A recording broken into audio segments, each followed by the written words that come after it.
ایک زمانے میں ایک عظیم بادشاہ تھا جو ایک وسیع اور خوشحال زمین پر حکومت کرتا تھا، لیکن جیسے جیسے وہ بوڑھا ہوا اس کی نظر کمزور ہونے لگی۔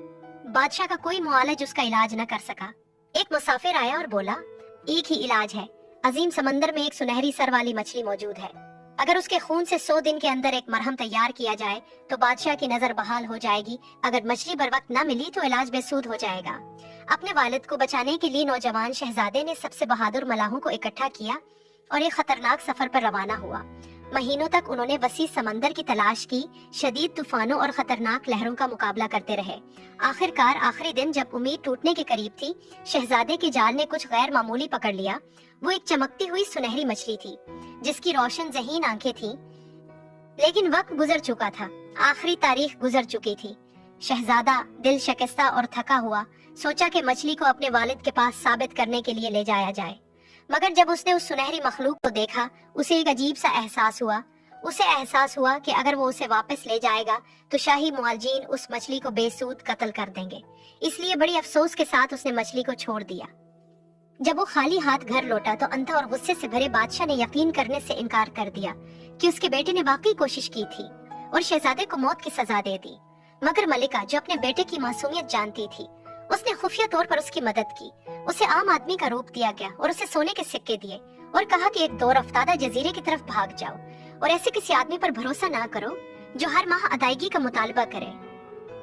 شہزادہ سمندر پار کر کے ایک خوبصورت جزیرے تک پہنچا جو جنگوں سے محفوظ اور سرسبز جنگلوں اور سنہری ساحلوں سے بھرا ہوا تھا۔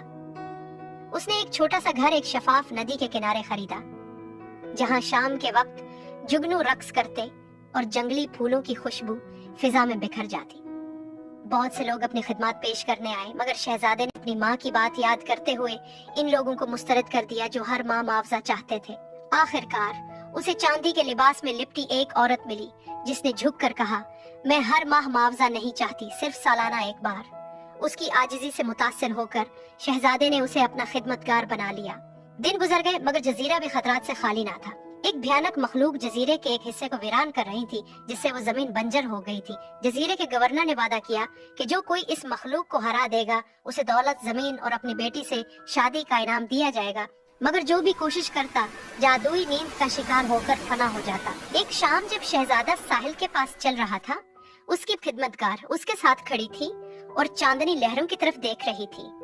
اس کی خدمتگار نے کہا کہ اگر میں کہوں کہ میں تمہاری مدد کر سکتی ہوں کہ تم اس مخلوق کو ہرا دو۔ وہ صرف مسکرائی اور شہزادے کو گورنر کے پاس لے گئی۔ وہاں اس نے ایک جرات مندانہ شرط رکھی، جو کچھ بھی شہزادہ حاصل کرے گا میں اس میں شریک ہوں گی۔ ایک رات شہزادہ خوفناک مخلوق کے بسیرے کی طرف روانہ ہوا، مگر جیسے ہی وہ قریب پہنچا خدمتگار نے اچانک ایک مٹھی بھر سنہری دھول ہوا میں اڑا دی۔ جادو ٹوٹ گیا اور حملہ کرنے سے پہلے اس نے قدیم الفاظ کا ورد کیا اور زمین ہلنے لگی۔ اب شہزادے نے اپنی تلوار کو عجیب و غریب مخلوق کے دل میں جھونک دیا اور اسے ہلاک کر دیا۔ گورنر خوشی سے جھوم اٹھا اور شہزادے سے پوچھا کہ وہ کیا انعام چاہتا ہے۔ شہزادے نے ایک جہاز کی درخواست کی، مگر جب وہ جہاز پر سوار ہوا تو اسے حیرت انگیز حقیقت معلوم ہوئی، جہاز کی ڈھال کے اندر انمول جواہرات چھپے ہوئے تھے۔ جب وہ ایک دور دراز ملک کی طرف روانہ ہوئے، اس نے اپنی خدمتگار کو دیکھا، اس کے سنہری بال سمندر کی ہوا میں لہرا رہے تھے۔ ایک شام شہزادے نے اس سے پوچھا، تم واقعی کون ہو؟ اداسی سے بھری مسکراہٹ کے ساتھ خدمتگار نے اپنا چاندی کا پردہ ہٹایا۔ اس کی خوبصورتی دل کو چھو لینے والی تھی۔ اس کی آنکھیں زمرد کی مانند، لب گلابی اور نرم، اور سنہری بال سورج کی طرح دمکتے تھے۔ میں وہ سنہری سر والی مچھلی ہوں، اس نے اعتراف کیا۔